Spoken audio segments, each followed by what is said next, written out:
Hello everyone, कैसे हैं आप सभी। उम्मीद करती हूँ आप सभी अच्छे होंगे और आपके एग्जाम की प्रिपरेशन अच्छी चल रही होगी। देखिए फ्रेंड्स, आप लोगों को टाइटल समझ के पता लग ही गया होगा कि आज की इस वीडियो के अंदर हम लोग जो बात करने वाले हैं वो हरियाणा जेबीटी स्क्रीनिंग एग्जाम की मैं आप लोगों के साथ बातें शेयर करने वाली हूँ। जैसा कि मैंने आप लोगों को पिछली वीडियोज में भी बताया था कि भाई जो आपका एचटेट पास होने के बाद जो प्राइमरी टीचर बनने के लिए जो स्क्रीनिंग एग्जाम होता है वो अब आपका होने जा रहा है। आप सभी लोगों को पता है कि भाई आने वाले टाइम में आपके इलेक्शन है, तो इलेक्शन से पहले इस एग्जाम की होने की पूरी पॉसिबिलिटी है। ठीक है, तो देखिए इसके अंदर आप लोगों का क्या कुछ सिलेबस रह सकता है, उन सभी के बारे में हम एक एक करके यहाँ पे बात करेंगे। ओके, सबसे पहले तो भाई आपका जो पोस्ट का जो इशू चला हुआ है वो 1200 पोस्ट पर आपकी वैकेंसी बताई जा रही है, लेकिन वैसे आप लोगों की खाली वैकेंसी बताई जा रही है 3500। बाकी वैकेंसीज को एसकेआरएन के थ्रू भरने की बात की जा रही है, लेकिन आप सभी लोगों को मिलकर के अपनी मांग उठानी चाहिए और अपनी वैकेंसी को इंक्रीज करवाना चाहिए। ओके, उसके बाद देखिए फ्रेंड्स, ना ही आप लोगों का कोई भी ऑफिशियल सिलेबस अभी तक आया है, तो मैं जो आपको जो सिलेबस बताऊंगी वो मैं अपने बिहाफ पर, जहाँ तक कि मैंने खुद ने एग्जाम दिए हैं KVS D triple S B, तो उन सभी के बेस पर मैं आप लोगों को बताने वाली हूँ। भाई केवीएस में भी क्या होता है, पीआरटी की वैकेंसी आती है, पीजीटी टीजीटी सभी की वैकेंसी आती है, आपके डी ट्रिपल एस बी में भी सारी वैकेंसी आती है। तो देखिए इनमें क्या होता है, एग्जाम के लिए क्या पैटर्न फॉलो करते हैं।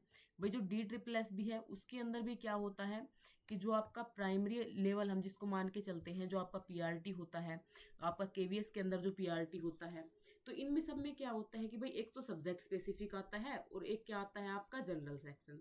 तो जनरल सेक्शन का जो सिलेबस होता है वो केवीएस के अंदर भी सेम होता है और डी ट्रिपल एस बी के अंदर भी सेम होता है। ये बात मैं आपको क्यों बता रही हूँ वो भी आपको आगे पता लग जाएगी, लेकिन जो एग्जाम का जो लेवल होता है उसमें थोड़ा सा डिफरेंस देखने को मिलता है। तो ये बात मैंने आप लोगों को इसलिए बताई है क्योंकि अभी तक आप लोगों का एचएसएससी का जो पीआरटी है, जो आपका जेबीटी टीचर है, उसके लिए कभी भी स्क्रीनिंग एग्जाम नहीं हुआ है। तो इसलिए आप लोगों को ये बात जानना जरूरी है कि भाई जो आप जिस सिलेबस के हिसाब से अभी आप लोगों को तैयारी करनी है, तो आपको जो टीजीटी का जो स्क्रीनिंग का एग्जाम था उसी को बेस बना करके आप लोगों को अपनी जो प्रिपरेशन है उसको आगे कंटिन्यू करना है। अब आप लोग बोलेंगे भाई पीजीटी को बेस क्यों नहीं बना सकते, तो पीजीटी को एचएसएससी नहीं करवाती है। आपके पीजीटी एग्जाम को जो आपका जो एचपीएससी होता है वो कंडक्ट, तो इसीलिए आप लोगों को जो एचएसएससी टीजीटी का एग्जाम है उसको बेस बनाना पड़ेगा। तो उसके अंदर आपका क्या आता है, जनरल सेक्शन आता है, साथ में आपका सब्जेक्ट स्पेसिफिक आता है। तो यहाँ पे मैं आपको बताऊंगी कि आपका सब्जेक्ट स्पेसिफिक क्या हो सकता है और आपका जनरल सेक्शन क्या हो सकता है और आपको किस प्रकार से प्रिपरेशन करनी है। तो आपका जो जनरल सेक्शन होता है उसके अंदर आप लोगों का जो टीजीटी का एग्जाम था उसमें आप लोगों से एनवायरमेंटल अवेयरनेस पूछी गई थी। आपके 10% जो आपकी वेटेज थी वो रही थी आपके एनवायरमेंटल अवेयरनेस की। उसके बाद आपकी जो हरियाणा जीके है, वेलफेयर स्कीम्स जिसके अंदर स्पेशल टॉपिक डाला गया था और वेलफेयर स्कीम से अलग से क्वेश्चन भी पूछे गए थे। 3 से 4 क्वेश्चन अलग से वेलफेयर स्कीम से थे जो आपकी कल्याणकारी योजनाएं होती हैं, तो उसके बारे में भी पढ़ना है आपको। हरियाणा जीके ये आपको लगभग 20% देखने को मिलेगी, Haryana GK and welfare scheme. उसके बाद आपका रोड सेफ्टी अवेयरनेस है, 5% वेटेज यहाँ से आपकी रही थी। उसके बाद आपका टीचिंग एप्टीट्यूड है, 15% के लगभग आपकी टीचिंग एप्टीट्यूड की परसेंटेज आपकी रही थी टीजीटी के एग्जाम में। तो इसी को बेस बना करके आपको तैयारी करनी चाहिए। अब आप लोग सोच रहे होंगे भाई एनवायरमेंटल में जो आपका ईवीएस है उसके अंदर क्या पढ़ना है, तो देखिए मैं आपको ना सारे लिंक प्रोवाइड कर रही हूँ डिस्क्रिप्शन बॉक्स में, साथ में कम्युनिटी पे भी डाल दूंगी, टेलीग्राम पे भी डाल दूंगी। अगर आप लोगों ने टेलीग्राम ज्वाइन नहीं किया है तो आप लोग कर सकते हैं, अबाउट सेक्शन में आपको लिंक मिल जाएगा। तो उसमें क्या है भाई कि जो ईवीएस है उसके सारे टॉपिक मैंने कवर करवा रखे हैं, आपको प्लेलिस्ट मिल जाएगी, आप लोग वहां से जाकर भी जब तक आपका ऑफिशियल सिलेबस नहीं आ जाता आप लोग वहां से अपनी प्रिपरेशन कंटिन्यू कर सकते हैं। उसके बाद हरियाणा जीके है, हरियाणा जीके तो आप लोगों ने पहले पढ़ी ही होगी। अब उसका आपको क्या करना है भाई, उसकी दोबारा से आपका जो भी पढ़ा हुआ मटेरियल है उसकी तैयारी स्टार्ट कर दीजिए। साथ में जो वेलफेयर स्कीम्स है वो भी मैंने इस चैनल के ऊपर करवा रखी है, आप लोग वहां से अपने खुद के नोट्स बना सकते हैं, वहां से आप लोग पढ़ सकते हैं।